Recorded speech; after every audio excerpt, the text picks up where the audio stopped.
light of God. How does God see women? How does He view women? So I thank God for this opportunity to do that. Again, we will be focusing on Mary because, okay, we are doing the book of Luke, and Mary's story is the first story that appears right after Elizabeth's story about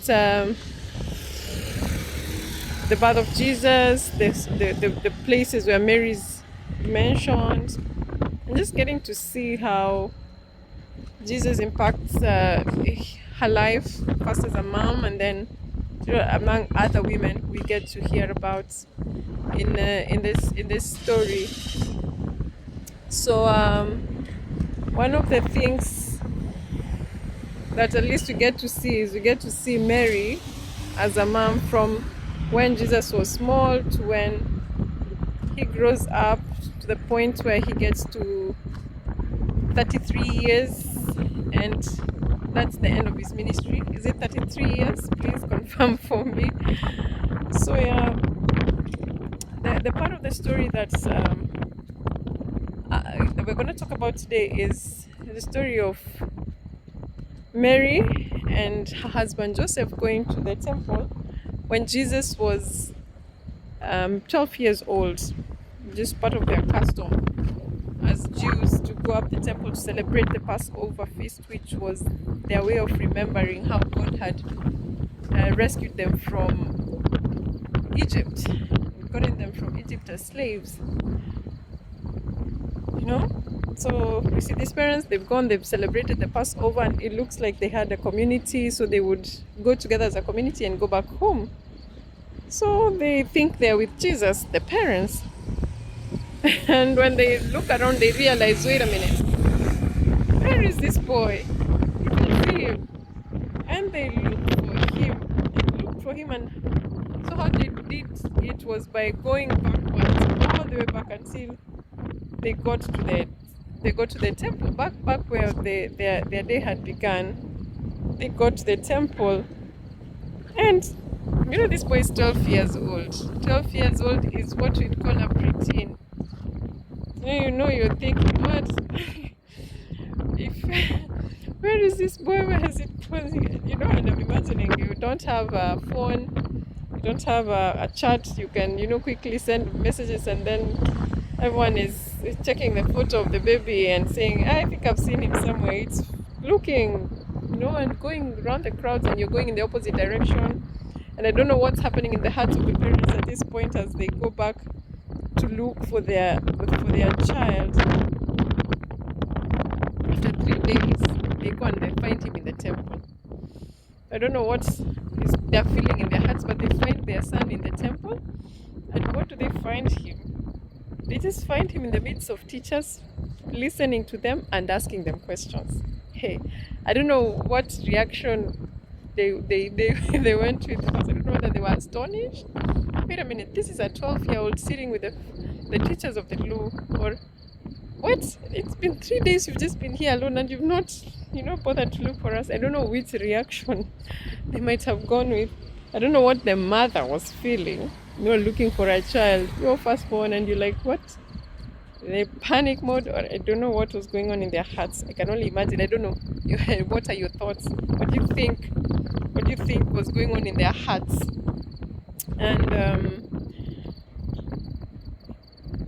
this is what is recorded in Luke chapter 2 verse 48. It says, so when they saw him, they were amazed.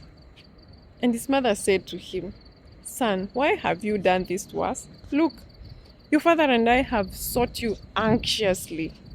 So we can tell they're not even saying, hey, you guy, you're busy. They're telling the teachers of the law about the word of God.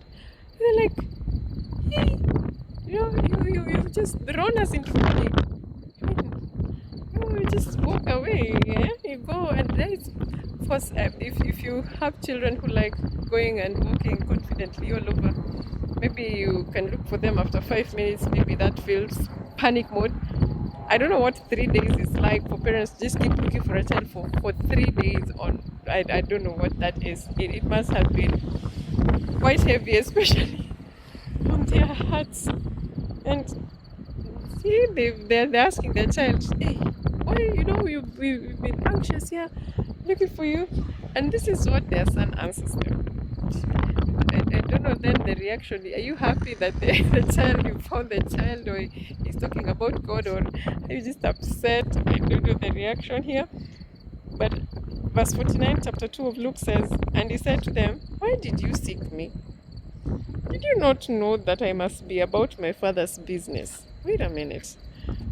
What is this 12-year-old talking about? Like, do you think this is a child? What is he talking about? And verse 50, for sure it says, but they did not understand the statement which he spoke to them. Now you're beginning to see, previously we had talked about how Simeon had laid hands on had prayed for the child, and how he spoke over the child, strange words. And then Anna comes in, and how Anna spoke over the child, strange words. And now this child has gotten lost, and well, of course, according to the parents, has gotten lost. They found him after 3 days, and then now the child is asking them, hey, why are you looking at me? Didn't you know I was in my father's house? Maybe the question is, wait a minute, which father are you talking about? And anyway, you can't stop being amazed if you have children, and sometimes they say things and you're like, what did you just say? I'm busy here telling you about how we've looked for you, and what are you saying? You are busy in whose father's house? And you remember the last video we were talking about how we tuck things in our hearts. Where in your heart you've tucked the words that say, and they were anxious. They were telling him that they were anxious. They anxiously looked for him. You go and that's why tuck these words. The child is telling you, I was in my father's house. And I'm like, I don't remember us owning this temple, you and your father, but like thoughts or words that are spoken and you just tuck in your heart. I have many things that sometimes my child tells me. Our children tell me, and I'm thinking, where did that come from? And I just love this story. I love how, at 12 years old, it's still a child. It's a young child. 12 years old, it's a preteen, but it's still a child who's trying to be an adult. But I love how those words also come in a sense to start to remind Mary that this child that you delivered has an assignment. And this child has used very strong words and is saying, did you not know that I must be about my father's business? Wait a minute, which business? But this child has an assignment. So what role does Mary play in this child's life? What role will Mary's husband Joseph play in this child's life? It's the time to release this child, this gift in their hearts to go out and do the father's business. Is it time to start slowly asking God, what exactly is this that I'm hearing? I'm hearing strange things. What exactly are you saying? What exactly is going on? And this is the beauty of what verse 52 says about this child. It says, and Jesus increased in wisdom and stature and in favor with God and men. So there is something about this child they're also seeing. He's able to sit with men. He's a child, he's able to sit with them, and they're having a conversation, and it's a very intelligent conversation. They're discussing the laws. The laws of the Jews were highly regarded by, and those who were custodians of the law were really highly regarded. Like, they knew the law, they knew it heart to heart. And that was how they even called them. They were the very well schooled, or the scholars, people like Paul. And here is a 12-year-old. Now you're thinking, hey, I don't remember us, taking him to Bible school or anything like that. The two things that I'm thinking about, like, again, what is it that our children might even see? And maybe for you, you're there and you're thinking, well, that's not relevant to me. I don't have a child. So think about a child as a gift. What are those words that are coming around as about that gift? What are those words that are attracting, that have come because of that gift? And where are you taking those words? And what are some of the emotions that, as a woman, you have to go through because of the gift that you have? You're going to look for Jesus. Maybe for you, it's not a child you're going to look for, but it's just an emotion that has come because of that gift. Maybe you have to release, you have to go looking, you have to pay a price for this and that because of that gift.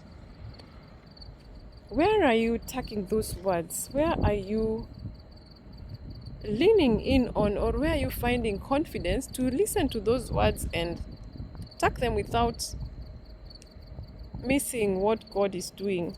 Even if it's not fully revealed, there's something going on here. There are words that are being spoken.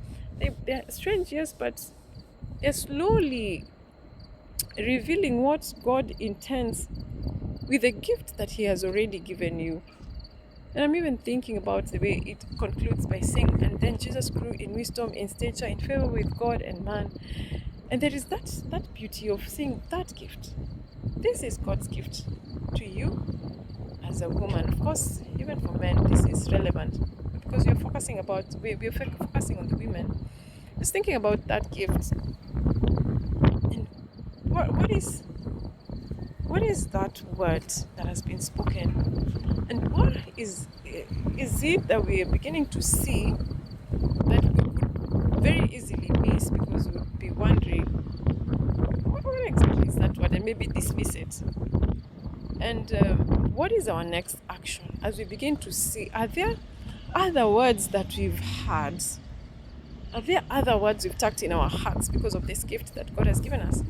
And that we need to actually now go back to them and start to see, this is what Simeon said. He said this salvation has come. What exactly does this mean?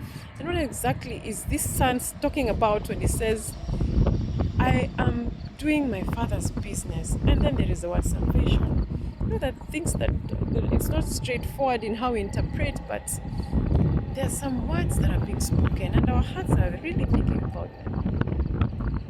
This is the point where I guess you can say, let's not bang our heads against the wall and try to, figure it all out. I don't think God's intention is for us to know everything. I think God's intention, even for Mary at this point, is that she continues being faithful with the gift that God has given her. I guess God's intention is that Mary continues to train this child in the ways of the Lord. Mary and Joseph continue to train Jesus in the ways of the Lord and just do their part and be the parents that God intended Jesus to have here on earth, as they continue hearing what is being said. And give it time. Give this gift time to answer these many questions. And that means we wait. We continue waiting as we are faithfully taking care of the gift that God has given us. So if maybe for me, it's not a child, but maybe it's a career. Maybe it's a spouse. Maybe it's